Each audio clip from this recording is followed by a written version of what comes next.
Hello everyone, back tuning into Solar Sunday. So this is going to be our first Solar Sunday update since August, around 6 months, can you believe. Of course, we talk about solar activity through the winter updates, and then after that we've been talking about it in the sunny roundups as well. So not like being ignoring solar activity for 6 months. But this is our first sort of specific video looking at solar activity that we've done at the Council Office for around 6 months. So rather a special day. We don't do many of these in the year. I think we only do around 3, one in February, one in May, one in August. So there are a couple to come after this, but always a pretty special day here at the website at Council Office when we do our Solar Sunday update. So we're going to talk about the situation currently in terms of sun to start off with, and then we'll have a look at all our tracker charts. Our good friend James Ackrill has updated all of the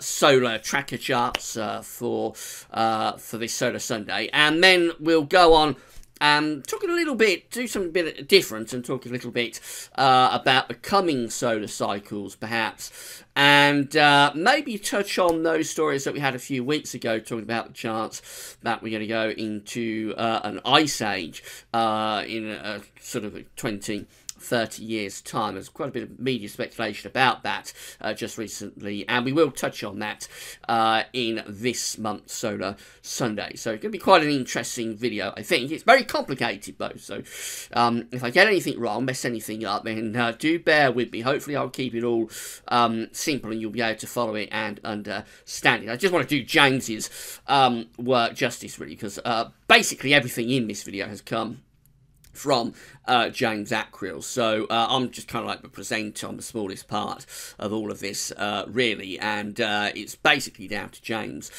this Solar Sunday update. So big thank you to James, of course, and hope you'll all send your thanks to James. He's on Twitter now, I think, so when you post the comment box at Gaz Office, say thank you to James, because basically the whole of the video, everything that you see in it, has come courtesy of my good friend James Ackrill, so I couldn't have done this month's Solar Sunday without him. So I'll go with that for you in a second. Just say that coming up later on today, we are going to do the Gaz Office Sunday Roundup. We won't include solar activity in that, of course, because we're going to cover it in Solar Sunday. But we will have a Sunday Roundup coming up for you around lunchtime. And then this evening, we're going to almost certainly do an Ensembles Watch. I would have thought, as we normally do on a Sunday evening through the winter, we'll go through the GFS Ensembles, see what we're all showing individually for the next couple of weeks. Of course, we've been talking about this southern stratospheric warming a lot. We'll have more about that in the Sunday Roundup as well, and we'll be looking out for cold weather also, I'm quite sure. Just to say that Solar Sunday is going to be quite a long video, so you can't watch it all in one go, don't worry, you will be able to come back to the website, watch it whenever you want, because later on today this video will be placed on the Solar Cycles 24 and 25 forecast and updates page. There'll be a written summary that goes with it as well, so you can come back, watch the video whenever you want, and read written report, probably getting up around 7 o'clock, something like that. Tend to be quite late with it, but I will get that written report done and video posted on the Solar Cycle 24-25 updates page for you later on. And I think that pretty much covers everything. So let's get on with the February 2018 Solar Sunday. And I thought we'd better begin seeing what is currently happening on the sun. So this is the solar disk on our side of it is today from solarham.net, and we do have a couple of sunspot regions just here. So there are a few sunspots at the moment sort of cracking off. We're not completely spotless, although solar activity at Solarham is officially designated as being at very low levels and is expected to stay at very low levels for the next 3 days. So this is the Gaz Weathervid's solar activity tracker. It says a Sunday Roundup solar activity tracker, but don't worry about that. It's the Solar Sunday solar activity tracker just this week. So this has been tracking solar activity, of course. You know what this is all about, but I'll just explain it for anybody who's watching this for the first time. This is tracking every day's solar activity in terms of sunspots, going right the way back into last spring. We begin here back in April, and we go through the summer months just here, and then we go into the autumn months when we was doing the winter updates, so looking at this every week, of course, through the autumn. And then recently we've been following and tracking solar activity via the GASWO Solar Activity Tracker. We've been following it through the Sunday roundups as well through the course of the winter. So back in September, when we did the first of the winter updates, we had this spike in sunspot numbers and solar activity. And then after that, very quickly, we crashed down through the autumn. And really since around November, we've been flatlining up this very, very low level. In fact, as we went into the early part of 2018, into January, we saw the trend lines, which are indicated by the thick green and the thick red lines, moving down even more. This orange line here is indicating every day's worth of sunspot numbers. So you'll see what's happening. We have seen a little tick up in activity. You'll see that that orange line has lifted up a little bit, and that's where we currently are right now. So we're probably at the highest level of activity that we've been at since around the end of September and the start of October, just there. But I mean, it very much pales into comparison compared to that big spike in sunspot numbers, so activity that we had at the end of August and into the start of September. We're nowhere near there, but we have seen a little tick up in sunspots over the past week. Not quite enough yet to start lifting up the trend lines. The thick green and the thick red lines are still more or less flatline. I suppose the thick red line has ticked up ever so slightly, but really still not quite enough yet to start to move those trend lines northwards. Up here we're talking about solar flux. That's kind of like the noise that's being emitted by these sunspots and the solar activity. And that pink line also is lifting up a little bit. Telling us that just over the past week we have seen a little bit more solar activity compared to what we've had really since the autumn, certainly probably back to the latter stages of September and the early part of October. Remember, although we are moving down into solar minimum and we'll be arriving at solar minimum, true solar minimum, within around a year to 18 months' time, and although we are moving down constantly, it's not a linear process, so you will continue to spike up whilst you trend downwards, and that's what we're seeing there, just a little tick up in activity. So this is solar cycle 24 in terms of monthly sunspot numbers. The current solar cycle is solar cycle number 24, of course. This is every month's worth of sunspot numbers going back to the very beginning of the solar cycle. So we begin this solar cycle back in 2008. Seems like a very, very, very long time ago now, but that's where we begin. Solar cycle 24, and it was a very prolonged solar minimum, so only very, very slowly and gradually did we lift out of that solar minimum. It took a long time through the years of 2009, 2010.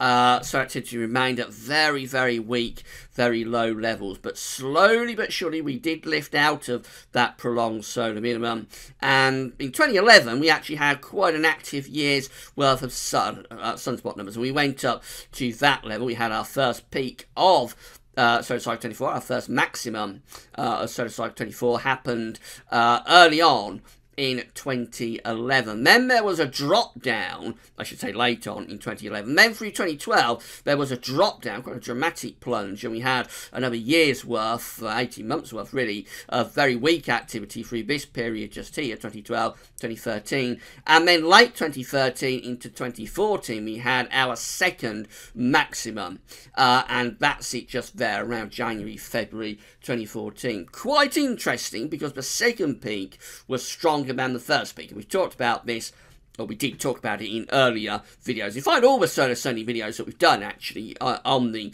Solar Cycle 24-25 updates page, going right way back to 2012. That's when we did our first Solar Sundays, the first year of Gal Service. I'm not very good at all on those videos. I'm pretty terrible, but they are still quite interesting to have a look at. And we talked about this quite a bit in the earlier Solar Sundays, the fact that the second peak was bigger than the first peak for Solar Cycle number 24, which is quite an unusual development. Now, since then, we've obviously been moving downwards, so the trend, and that's indicated by this thick line just here, the trend has been down all the way since early 2014. But of course, it's not a linear process. So for example, we have our main maximum there, and then we drop down there. Then we get a spike up, and then we drop down, and then we get a spike up, and then we drop down, and then we get a spike up, and then we drop down, and we spike and down, and so we go spiking up and then dropping down, spiking up and then dropping down. And the drops go to ever lower levels, of course. So the trend, that's why the trend is all the while downwards, but through the cycle, you do continue to get these spikes upwards. That's the spike in sunspots that we had in September. And since then, you can see how solar activity has just absolutely crashed through the second half of the autumn and into the winter and into the start of 2018. In fact, that orange spot just there, I'll just mark it out, that spot just there, that is January 2018's mean monthly sunspot number for solar cycle number 24. So where we are in the solar cycle right now, at this sort of level, is where we was back here. So we are very, very close now to a minimum level of solar activity. We're kind of like where we was back in 2009. We've got lower to go. You'll see that in 2008, we was pretty much, most months anyway, through 2008, we were pretty much flatlining with no sunspots at all, and we will get to that in around a year or so's time. But where we are right now is at a sort of 2009 type levels, a very, very weak, very low level of solar activity.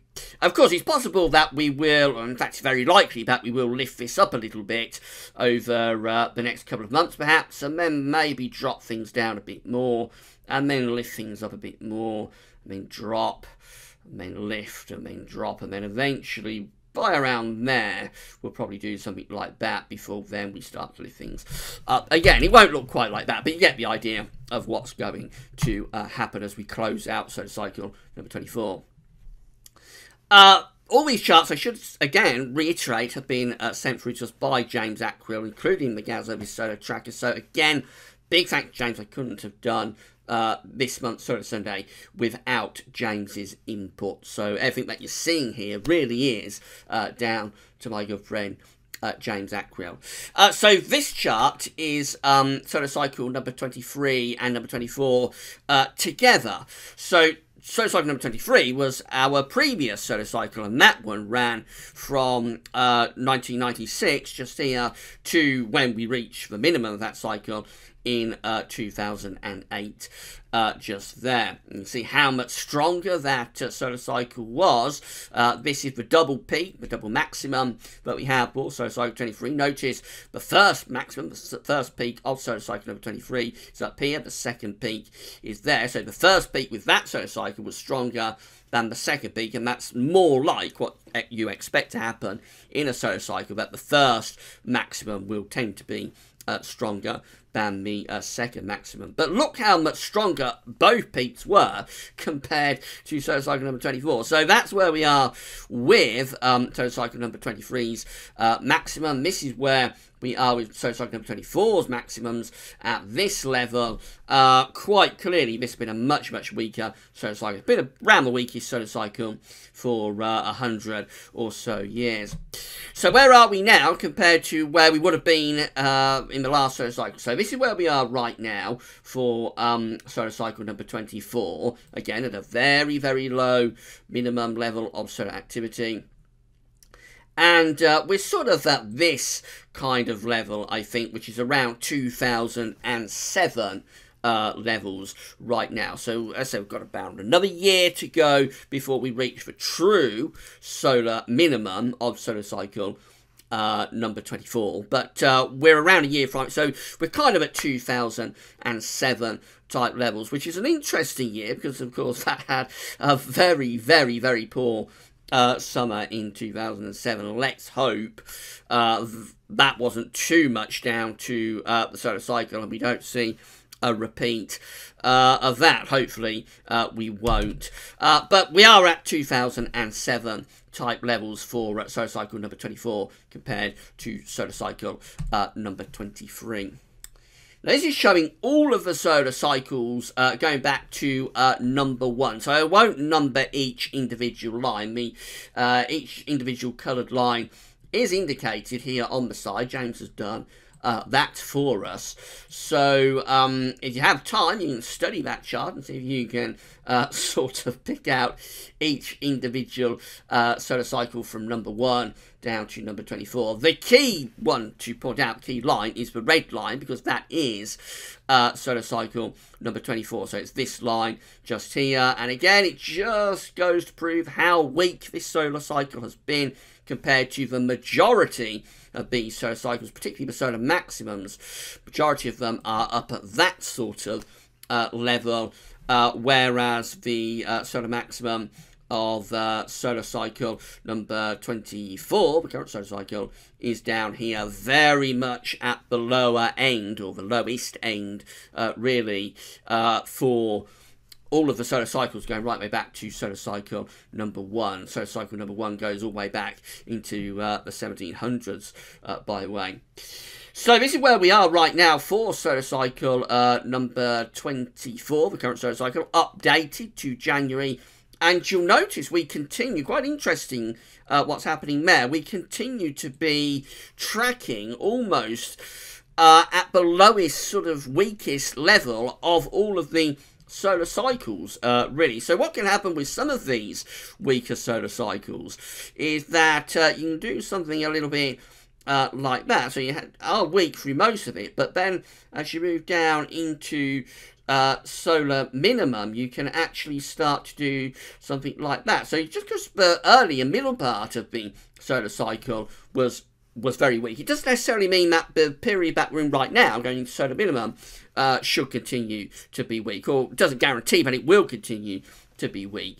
But clearly it's been a very weak solar cycle from start over here, and the very gradual lift up out of solar minimum from start, and now going into the finish of the solar cycle. We continue to be tracking underneath virtually all other solar cycles. There's just one or two that perhaps at this point are a little bit weaker than us. I mean, we've got this pink one just here, which I think is solar cycle number 2.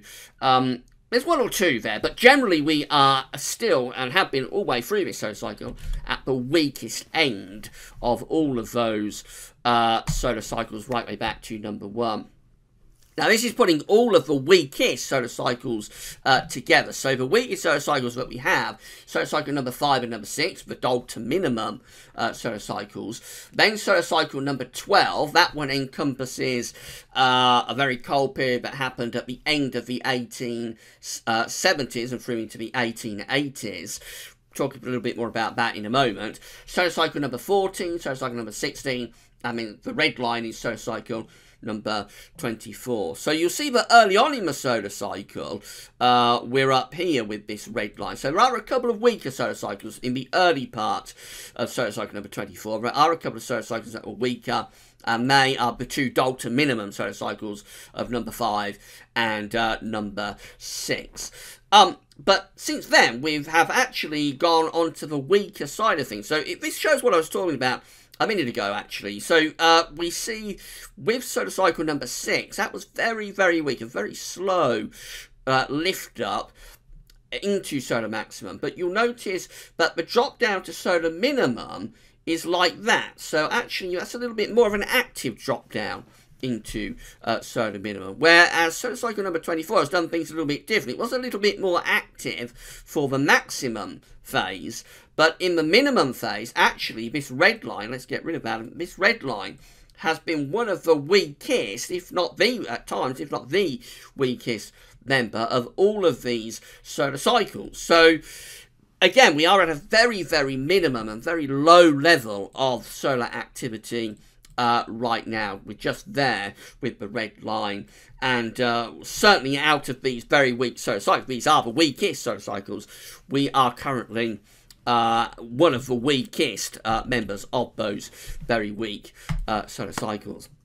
Now, I said we talk about solar cycle number 12 and number 24 because through this solar cycle, we've talked about this quite a lot over the years, through this solar cycle, there has been a connection between 12 and 24. Solar cycle number 12 ran from, I think it's 1877 or 1878 through to around 1890. So the end of the 1870s and through the 1880s. And it encompassed a very cold year in 1879. And also many cold winters as well through the end of the 1870s and the 1880s. Now, there has been a connection, as I say, between these two solar cycles in terms of their sunspot numbers and the way they've lifted into the maximums of both solar cycles and then dropped down into minimum. So you'll see that both solar cycles, solar cycle number 12, by the way, is green. Solar cycle number 24 is orange/red.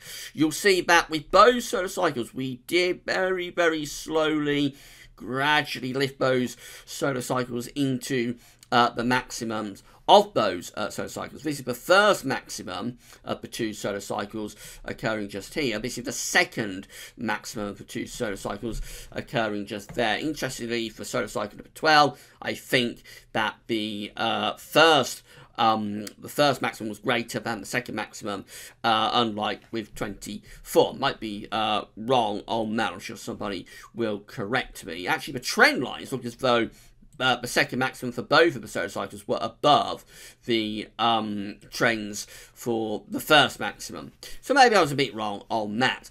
However, the peak for solar cycle number 12 sunspot number by month is up there. So I'm not sure about that. I'm sure somebody will correct me. But anyway, the way they went into solar maximum was very similar. And the way they've lifted down, or dropped down into solar minimum is also very similar. So this is where we are right now in terms of solar cycle number 24, the current solar cycle, juxtaposed to solar cycle number 12, and you'll see that we are at very similar levels, and we just saw that on the week's solar cycle graph that we was just looking at. I think this solar cycle number 24 has, if anything, been a little bit weaker than solar cycle number 12 generally through the solar cycle, particularly in terms of the trend lines.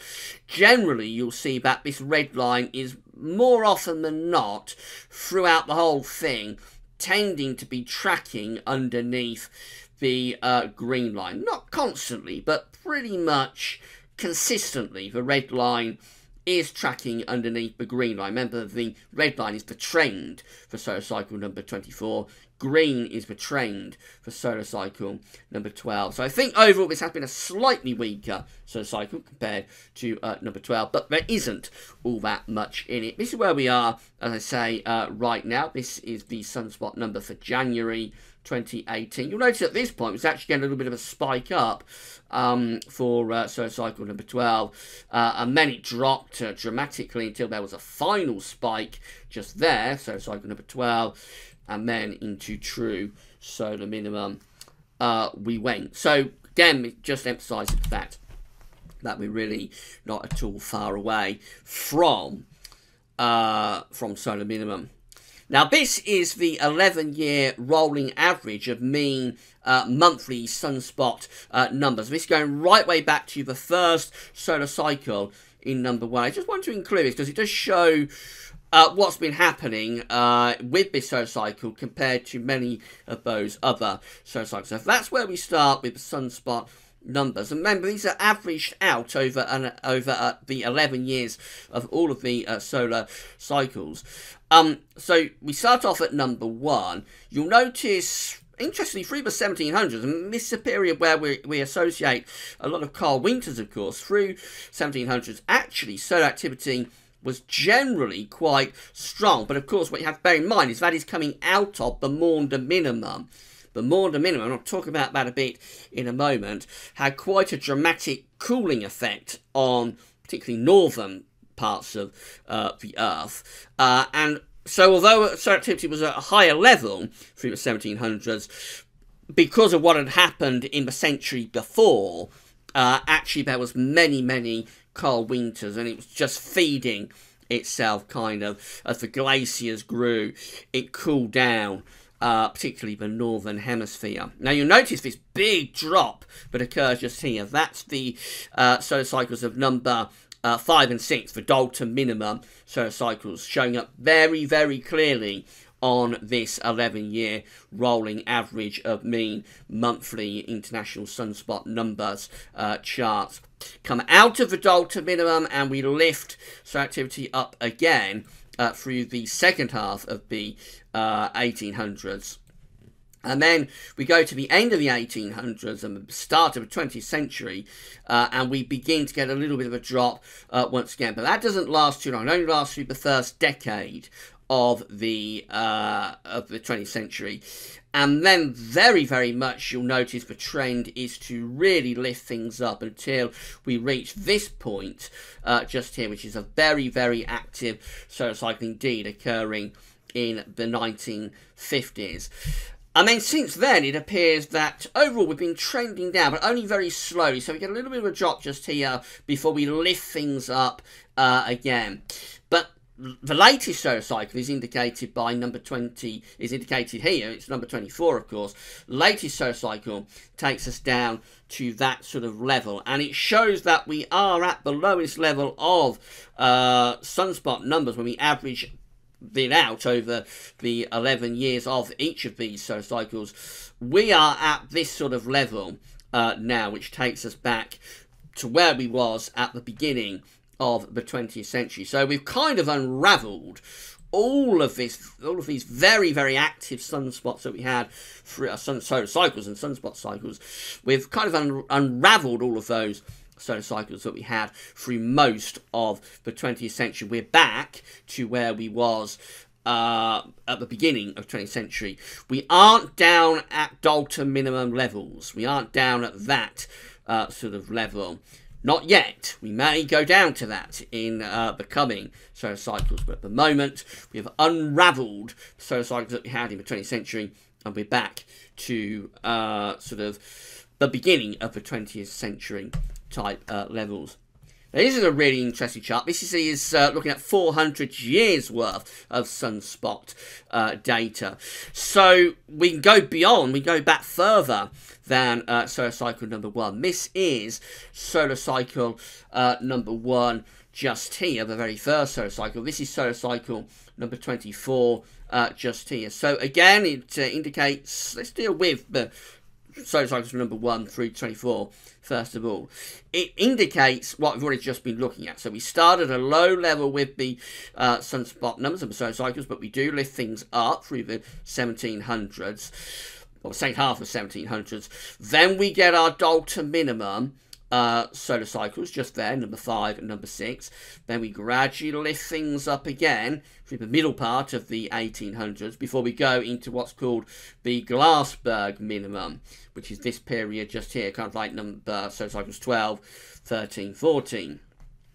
And then that takes us into the 20th century, where the trend is very much lifting things up for what we call, or what we term, the modern maximum, which occurred through the 20th century. You'll notice, though, that since around solar cycle number 21, each solar cycle has been getting weaker and weaker. So actually what's happened with solar cycle number 24 probably shouldn't have come too much of a surprise, because really since around solar cycle number 21 and main solar cycle number 22, we've gradually been lowering with each solar cycle the sunspot numbers that we've been seeing. But quite obviously, this is number 24 here, of course, and it's the weakest solar cycle that we've seen since around here, which takes us into the early part of the 20th century. Incidentally, these blue spots here are old temperature records that we have managed to break this winter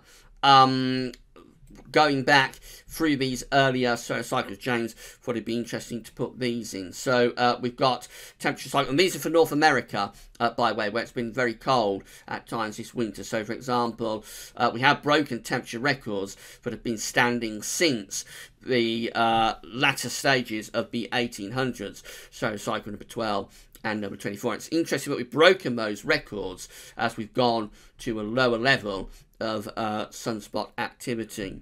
What I really wanted to show you was going even further back. Now, we can't depict this from solar cycles because this is our first 11-year solar cycle, number 1, just here. But there is data that shows what happened if we go further back. So this period just here, that's the Maunder minimum. From 1645 to 1715, we went through an incredibly weak level of sunspots and solar cycles. We can't average them out over solar cycles, so I don't think there's enough information. So our first solar cycle, as I say, number 1 just there. But just look how little sunspot activity was going on through the Maunder minimum. Now, this was a very, very cold period from the 1600s into the early 1700s. This was the period, I'm sure you know all about, the Little Ice Age. It was termed the Little Ice Age because there were many ferociously cold winters occurring through this period, not just in the UK, but also across many northern parts of Europe and also in North America as well. Now, no one can say that the Maunder minimum, this weak period of solar activity, is directly responsible for the Little Ice Age, but they do occur in the same period, and certainly there is quite a bit of evidence, whilst it can't be definitively pinpointed to the Little Ice Age, can't be definitively pinpointed to the Maunder minimum. There is quite a bit of evidence, really, that suggests, at the very least, what's happening with the sun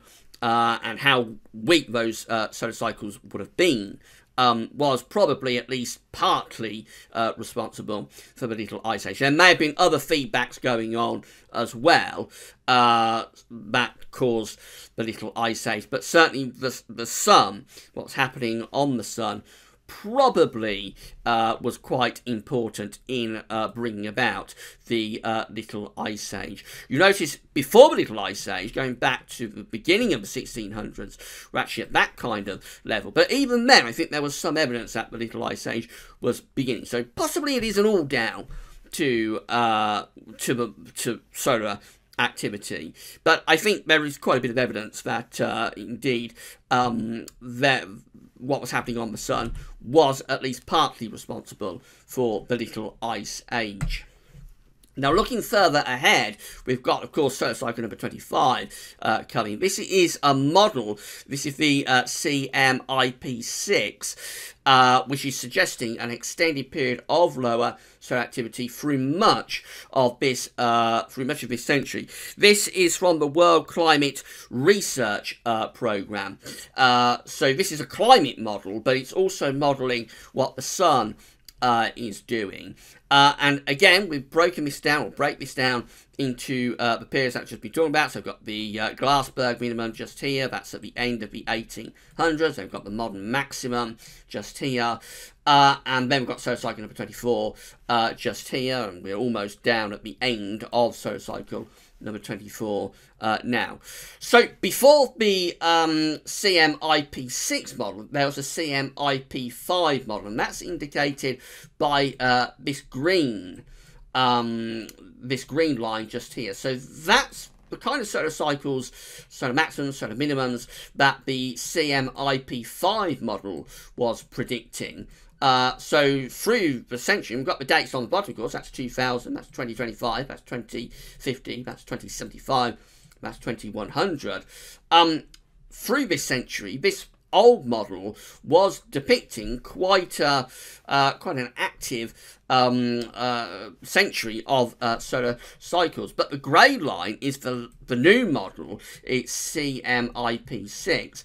And you'll see that the grey line is actually forecasting a lot of weak solar cycles through this century. I mean, going down to that kind of level there in the at the end of the century, end of the 21st century, we'll all be dead, of course, but that's where it's going down to, that kind of level. Well, not all of you, but certainly I will be by the end of this century. So I won't get to see that, but it is going for very, very weak solar activity indeed, sunspot cycles at that point. For solar cycle number 25, that's where it is. It's actually very much on a par with solar cycle number 24. So it's seeing these two solar cycles to be quite similar. And then it goes, interestingly, for quite a drop with solar cycle number 26. Solar cycle number 27 is very weak as well. And then 28, 29 are very weak, even weaker than 26, 27. And then the weakest of all is solar cycle number 2030, solar cycle 2030, which occurs sometime around 2080. So it is seeing a century, really, this model of really quite weak solar activity. Now, this is where it starts to get complicated. So I've wrote a few notes down. A few weeks ago, a few months ago, back around Christmas, there was quite a lot of speculation in the media about the chance that we could go into a little ice age again in the next sort of 20, 30 years or so. That speculation came from a paper that was produced by now I'm going to get the name right, scientists, or a team of scientists, but one of the scientists that were involved in this, I think spoke to media, was somebody called Valentina Zarkova. Hopefully I've got that right, from the University of Northumbria. And what they've been looking at is the magnetic cycle within the sun. There's actually two magnetic cycles that occurs within the sun itself, and normally these magnetic cycles are in sync with one another. So, for example, here you'll see we've got the blue line and we've got the red line, and they're more or less in sync. Also here, the blue line and the red line are more or less in sync with one another. Just here, these are going back through the previous solar cycles. The blue line, the red line, each of these lines indicating both of those magnetic cycles within the sun. They are in sync with one another. This is solar cycle number 24, and they have generally been in sync, but not quite as closely matched, perhaps, as with some of the other solar cycles. But nevertheless, still been moving in the same kind of way. It's termed, the paper actually is termed The Heartbeat of the Sun. It's a PDF, a very interesting report. If anybody wants it, they can just email me and I'll happily provide the link to this PDF. But it's called The Heartbeat of the Sun because it's almost like a pulse, if you like, and you see it, how it's working, how these two beats, if you like, which are indicating the magnetic cycles of the sun, are in sync with one another. But look what happens when we get to solar cycle 25, what happens when we get to solar cycle 26. We find that the lines are separating. So in solar cycle number 25, we've got the blue line up there, we've got the red line down there, and then it switches around in solar cycle 26. The red line goes up there, and the blue line goes out there. And this is telling us that through 25, solar cycle 25 and 26, the magnetic cycles of the sun are going to be cancelling one another out, if you like. And this could well lead to a very protracted period of really, really weak solar activity. So this is the prediction for sunspot numbers from this PDF. And again, do bear in mind that what we're talking about here is the two magnetic cycles of the sun. It's kind of cancelling one another out. And so as the magnetic cycles weaken with one another, so the sun isn't able to generate as many sunspots. So you'll see how the sunspot numbers are gradually lowering. This is kind of like the sunspot numbers for solar cycle number 24. This is kind of like for number 25, just here. It is at a lower level. Let's get rid of that. Solar cycle 25 is depicted to be at a lower level for sunspot numbers compared to 24. But then it gets really interesting for solar cycle number 26. That's 2030 just there when we're into solar cycle number 26. And just look how weak the solar activity is at that point. We are talking about very, very, very low numbers of solar activity just here. And in fact, the kind of level that we're at there with those sunspot numbers that are being caused by the two magnetic cycles of the sun being at odds with one another, we're at the kind of level we would be at if we go back to here and we look at where we was with solar minimum. So that's the kind of level we would be at by solar cycle number 26. We would be at that kind of level. So we could be talking about a grand solar minimum, almost like the one we was at in the Maunder minimum by the time we get to solar cycle number 26. This is all being caused by the changes within the magnetic cycle of the sun. The double domino, as it's called, becomes at odds with one another. It loses that beat, it loses that pulse. It's almost like the sun is losing its heartbeat in a way. It's almost like it's going into a cardiac arrest, perhaps would be another way of describing it. And so as we lose that consistent pulse and that consistent signal, so solar activity just gets weaker, weaker and weaker. And as I say, the kind of level we would be at here by around 2030 with solar cycle number 26, and actually that's 24 just there, and that's taking us to solar cycle number 27, I think. Looks like it's continuing into solar cycle number 27 as well. The kind of level we would be at would be this sort of level for sunspots. We would be down at a Maunder minimum type level. And of course, that then produced lots of speculation. When papers started looking, newspapers and media started looking into what you're talking about when you're talking about a grand solar minimum, or compare to the Delta minimum and the Maunder minimum, for example. The media started looking at what that could mean for the climate, and that's where the Ice Age stories came from. Now, offsetting this, of course, we've got climate change / global warming. I don't want to open up that can of worms, so it's possible that we wouldn't get the kind of severe cooling that happened with the Maunder minimum, or around the Maunder minimum, but certainly a lot of food for thought in any case.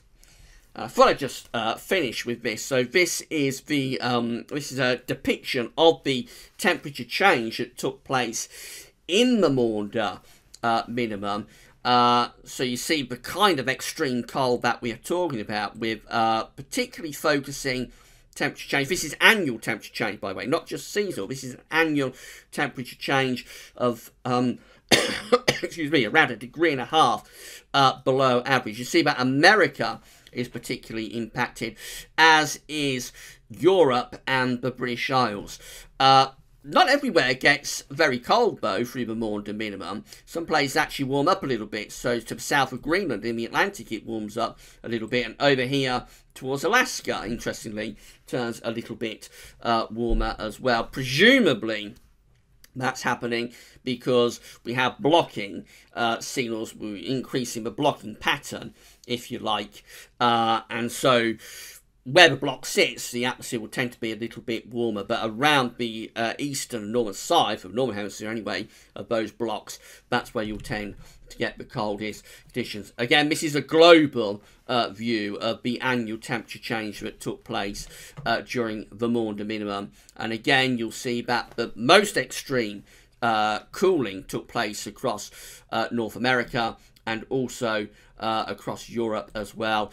British Isles, we are close to the lowest change, the biggest change, I should say, in terms of the temperature anomaly, going beyond 1 degree colder than average. That doesn't sound like much. 1 degree colder than average doesn't sound all that dramatic, but bear in mind, that's averaged out over an annual sort of period and over a prolonged period as well. So a degree and a half temperature change would see us go from the generally quite pleasant climate. I mean, you do still get the occasional colder winter, but overall we have quite a pleasant climate in the UK. If we lost around half a degree, I should say a degree and a half, from the temperature that we have right now annually and averaged out over sort of the 30, 40, 50-year period, we would really notice that change. We would get some very, very much colder winters. We would also get some very much colder